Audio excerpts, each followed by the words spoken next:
C'est en prélude des élections multiples de 2023 que 42 partis politiques de l'opposition, société civile, personnalités indépendantes se sont retrouvés pour une énième concertation derrière le camp de Gaulle, premier arrondissement de Libreville, sous la bannière de la plateforme Alternance 2023.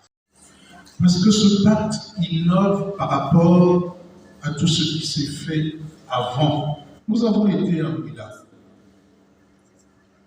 Tout le monde sait quels sont les efforts que Louis Gaston Maïla et moi-même avons fait pour recevoir toute l'opposition. Et tout le monde sait aussi, au sortir de là, il y a eu une sorte de scission. Nous n'avons plus regardé dans la même direction. Parce qu'il y a eu des louvoiements qui ont fait que cette dynamique puisse se casser.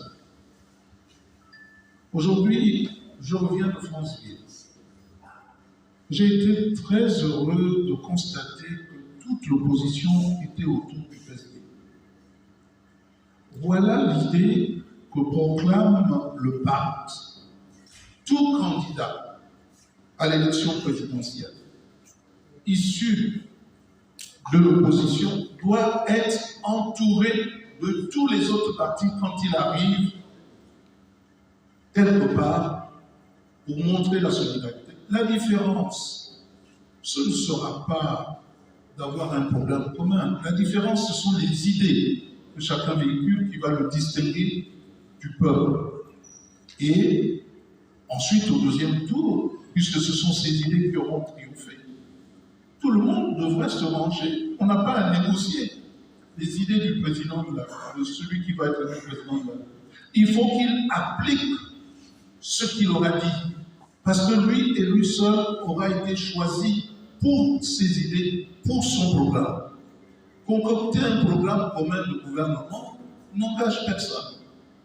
N'engage pas en tout cas celui qui est élu. Au contraire, nous devons faire en sorte qu'il y ait une transparence dans la transmission de tous les programmes véhiculés par tous les candidats. J'espère qu'il n'y en aura pas de nombreux candidats, il y aura un nombre restreint. Face aux enjeux de troubles faits, va-et-vient, infiltration, non-cohésion, leadership entre opposants à l'aube de la période électorale, Laurent Anguemezui du RPG n'a pas hésité de faire respecter la CAP dans le bouillon, malgré ses yeux ouverts face au piment. Aller en concertation avec le pouvoir, mais c'est l'initiative de qui? C'est le pouvoir qui va nous appeler à la concertation. C'est le pouvoir également qui peut convoquer la transition politique, si vous ne le savez pas. Nous venons de vivre une transition politique au Cuba, qui n'a pas eu d'insurrection, il n'y a pas eu de guerre, mais il y a eu une transition politique, et qui s'est soldée par une élection démocratique. Nous sommes en train de regarder dans la même direction. Ne pensez pas que vous êtes là pour donner des leçons, pas véritablement RPG, parce que nous connaissons quel jeu vous jouez. Vous savez, nous sommes dans un petit pays. Et le feu président Mabongo a dit quelque part que le Gabon est transparent. De l'intérieur, on voit ce qui se passe à l'extérieur et vice-versa. Je ne sais pas ce qui vous fait courir, ce qui vous fait dire un certain nombre de choses. Vous voulez savoir ce qui en retourne de la transition politique. Venez nous retrouver. Il n'y a que celui qui a conçu l'idée avec d'autres qui peuvent mieux articuler cette idée, au lieu d'aller dans des envolées qui n'en valent pas la peine. Je voudrais vous convoquer à être un peu humble et à être courtois vis-à-vis des autres. Ici, vous ne pouvez donner des leçons à qui que ce soit. Durant des échanges de mise en place des stratégies et mécanismes présidés par Paulette Missambo, capitaine de l'Union nationale, ayant pour point commun restitution au peuple gabonais son pouvoir politique, économique et social pour une vraie souveraineté, le PSD, de fait, réagit et sociétés civiles ont donné leur avis au sortir de cette rencontre. Il faut savoir que le CND a admis la proposition que j'ai faite pour que d'un clic, dès que l'annonce est faite au bureau de vote, on envoie consensuellement les résultats au CGE et au CND.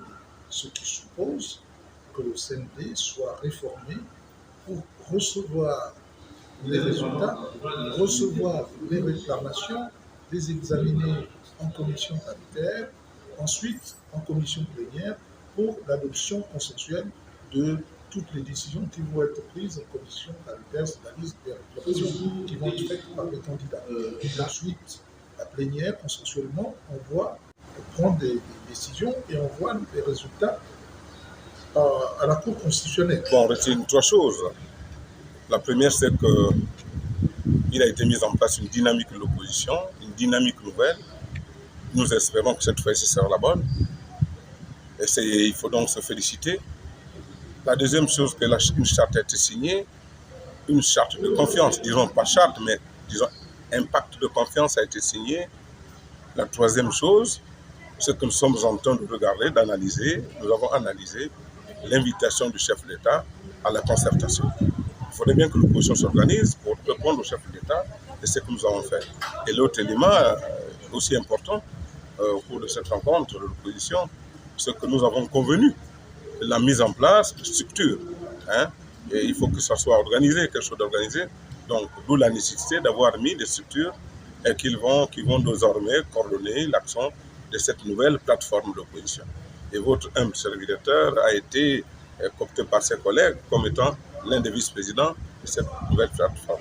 Donc, il faut se féliciter et nous espérons que cette fois-ci, et grâce au dialogue que le président a bien voulu initier, nous allons aller en profondeur pour que la transparence soit requise et que nous puissions assister désormais à des élections apaisées. La candidature unique ne se pose pas. Nous ne pouvons pas décréter une candidature unique. C'est en fonction des programmes de chacun de nous, de potentiels candidats, en fonction de leur possibilité de rassembler autour de lui, sa capacité à faire bonne figure, qu'il trouvera autour de sa candidature, dirais-je, tous les autres collègues. Mais on ne peut pas comme ça, dans un premier tour, commencer à décréter. Mais cet objectif, commençons d'abord par le premier tour. Quels sont les candidats? Et on verra le meilleur candidat qui va rassembler autour de lui, qui a le meilleur programme.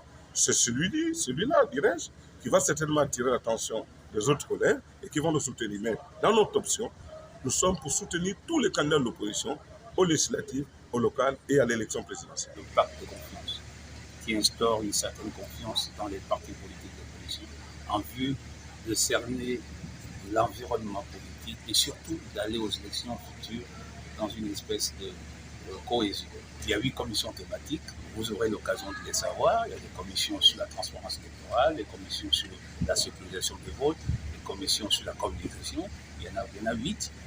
Mais il y a une conférence de présidents qui est soutenue par une coordination technique générale qui mâche le travail de manière technique.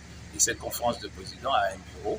La présidente a été unanimement désignée comme Madame Paulette Missambo, qui tourne tous les 3 mois.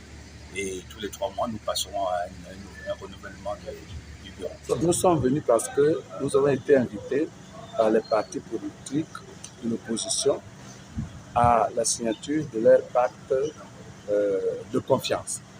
Nous sommes venus parce que nous partageons le même point de vue que mais nous ne sommes pas partie intégrale à la signature de ce pacte de confiance. Nous sommes la société civile.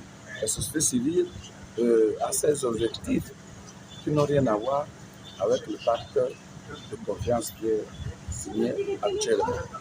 Mais nous partageons le même point de vue. Nous avons tous le même dénominateur commun. Ce que nous cherchons, c'est l'amélioration des conditions de vie des Gabonais. Ce que nous recherchons, c'est la modification des instruments qui concourent à l'amélioration du processus électoral. C'est ce que nous cherchons. Nous sommes là, nous sommes une société civile qui regarde objectivement ce qui se fait dans un pays. Et nous voulons que notre pays soit entièrement démocratique.